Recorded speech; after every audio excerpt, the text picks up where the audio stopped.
இன்றைக்கி நம்ம சேனலில் சாக்லேட் கேக் பண்ண போகிறோம். அதுக்கு தேவையான பொருட்களெல்லாம் ஃபஸ்ட்டு ஆட் பண்ணிக்கலாம். ஃபஸ்ட்டு மைதா மாவு 1 cup,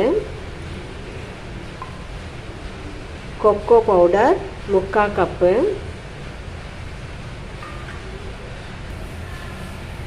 baking soda 1 spoon, baking powder 2 spoon. இப்போ நல்லா மிக்ஸ் பண்ணிக்கலாம். பால் 1 கப்பு,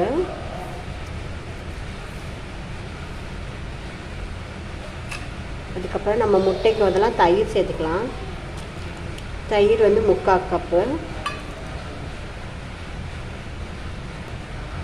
வெனிலா எசன்ஸ் வந்து 1 ஸ்பூன்,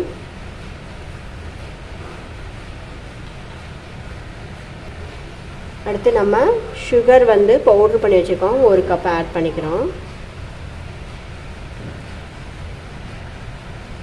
இப்போ நம்ம இன்க்ரீடியன்ஸ் எல்லாம் போட்டாச்சு, நல்லா மிக்ஸ் பண்ணிக்கணும். லாஸ்ட்டாக ஒரு பிஞ்ச் வந்து உப்பு சேர்த்துக்கலாம்.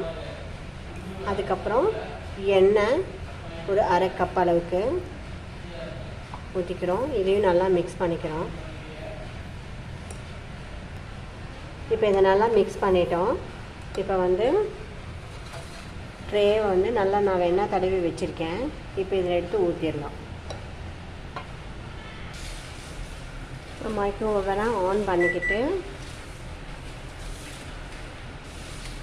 டைம் செட் பண்ணிக்கலாம். இப்போ நம்ம செட் பண்ணி உள்ளே வச்சாச்சு. கேக் வெந்துருச்சான்னு பார்த்துடலாம். பாருங்கள், ஒட்டவே இல்லை. கேக் ரெடி ஆயிடுச்சு. இப்போ நம்ம கேக்கை கட் பண்ணிக்கலாம். எவ்வளோ சாஃப்டாக இருக்குன்னு பாருங்கள். இப்போ நம்மளோட சாஃப்டான ஸ்பாஞ்ச் கேக் ரெடி ஆயிடுச்சு. சாக்லேட் கேக்கு நீங்களும் வீட்டில் ட்ரை பண்ணி செஞ்சு பாருங்கள்.